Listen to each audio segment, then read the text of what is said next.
What to do with hairspring problems.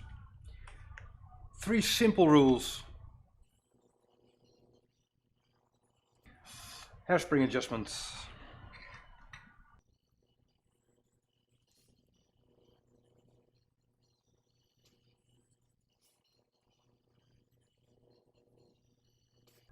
We'll hit the top view and side view. Well, that makes sense, right? The hairspring, what we like to see is that it's symmetrical, so the middle of the hairspring is rightly centered and the space in between windings is on one side the same as the other side. Well, imagine this one is perfect and this one, you see there's a problem here. This is the side view from the hairspring and this is perfect, so all windings are exactly level, all of them. And here you can see the side winding is okay and one winding is slightly moved this way. 1.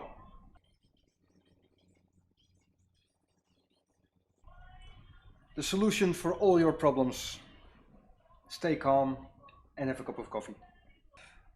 That's why I didn't show you the manipulating of the hairspring under the microscope just a minute ago. That would be stressful and I want to just focus on the problem and not the camera. But now I'm going to show you how you do hairspring adjustment the easy way. You first want to have it flat, like this. I will show you using this. Make the hairspring flat, so all windings are in the same plane. And that is very easy. If you think of this as a hairspring, when I mean make it flat, you mean that it isn't like this, but all windings are in the same plane, like this. Well, easy enough, right? Again, if you have any questions, please let me know. And if I show you like this, it is really easy, because if there's a high point or a low point like this, then where I got my hands here is where you have to solve the problem. Now it's not in one level and now it is. So if the high point is on the left side, the problem will be solved by 180 degrees on the right side. You see, this side is where the problem is now. Look, Andrea, thank you for hosting. You have to solve the problem 180 degrees.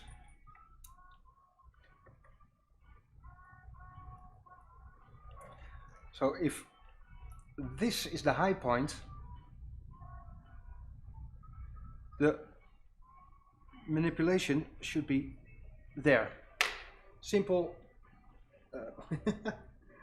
This.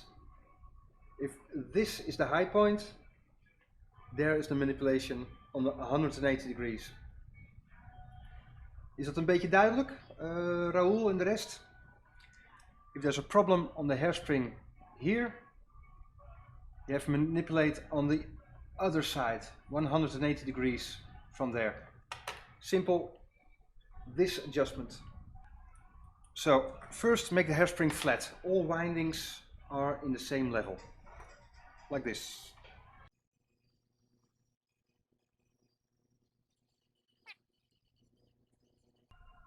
So when it's flat, like this, Then you have to solve problems like these. And then you start from the middle. So, the middle, everything is okay, everything is okay, everything is okay. There is the problem, right?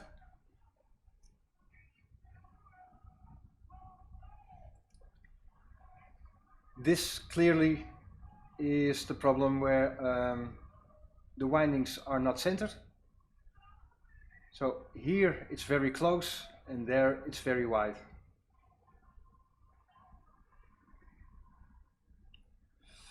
So start from the center. If it's okay, and just clinically look where the problem is. There.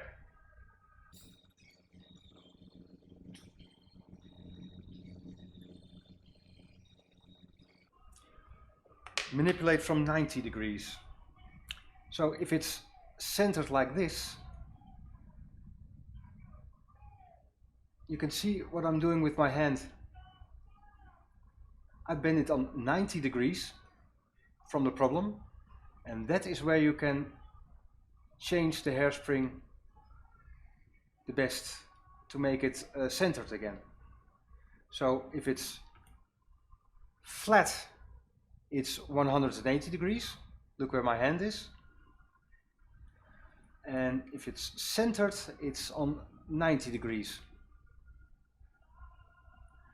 So if you have to solve this problem, you start from the center. It's okay, it's okay, it's okay. Here is a problem. Then you manipulate 90 degrees back.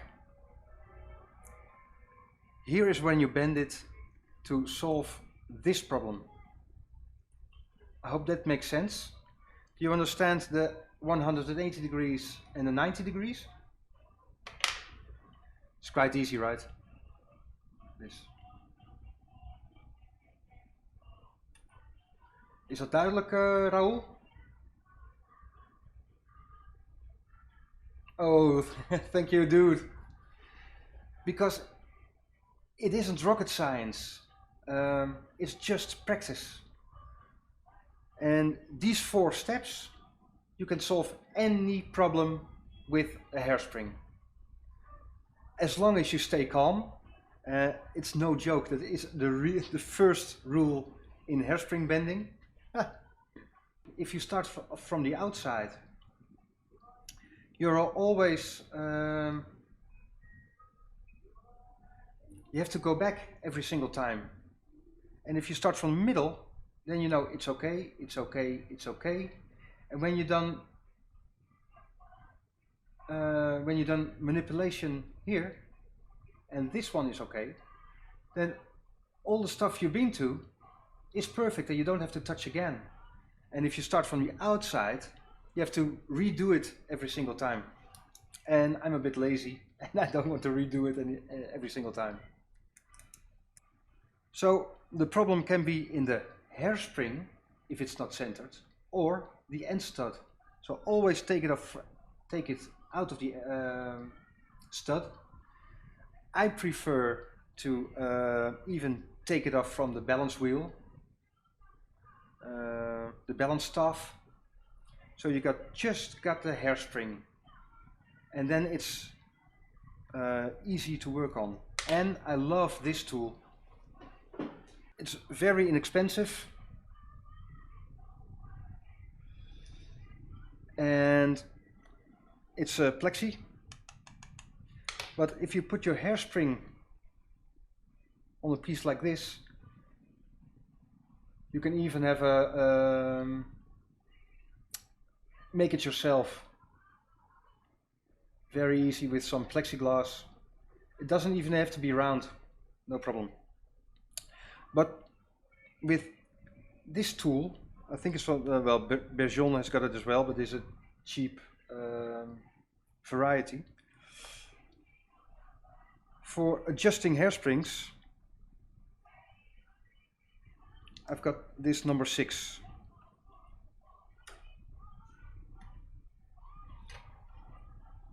And this is Horotech, and I love the, where is it?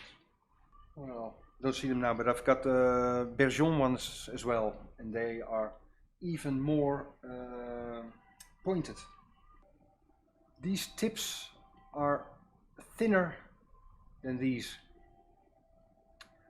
That's Dumont and that's Horotech, and they have to go in between the windings, and especially from a women's movement, a smaller movement.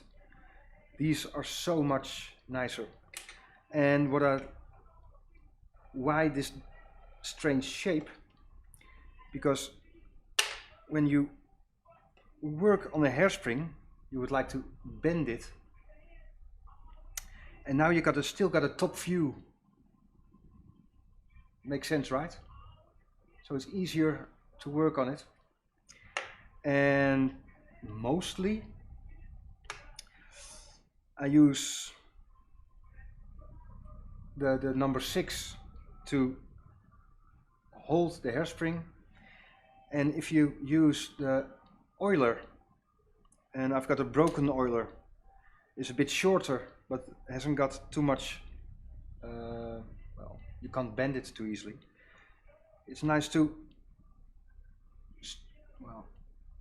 move the hairspring like this instead of just bending it like this.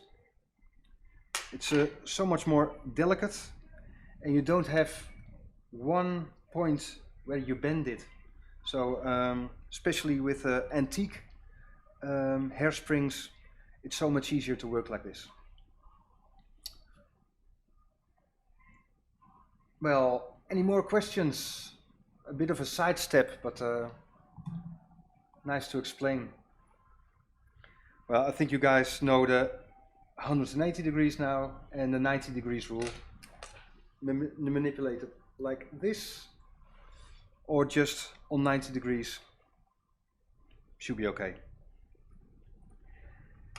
And as long as you follow these 4 rules, and number 1 is really important, no joke. Every hairspring problem is the same. Because if you just make it flat, start from the center, and then you'll see each problem one at a time. You start at the center, it's okay, it's okay, it's okay. Oh, there's a problem. 90 degrees back, manipulate. It's okay, it's okay, it's okay. So, and then it's just practice. Whenever you got a free moment, pick up a hairspring and bend it. And what I think is very important is destructive testing. See how far you can go with a hairspring until it breaks. So break a couple of hairsprings. Otherwise you never know how far you can go. So I'm really advocating destructive testing. See how far you can go until it breaks. So you have to break some stuff before you know the outer limits of the material.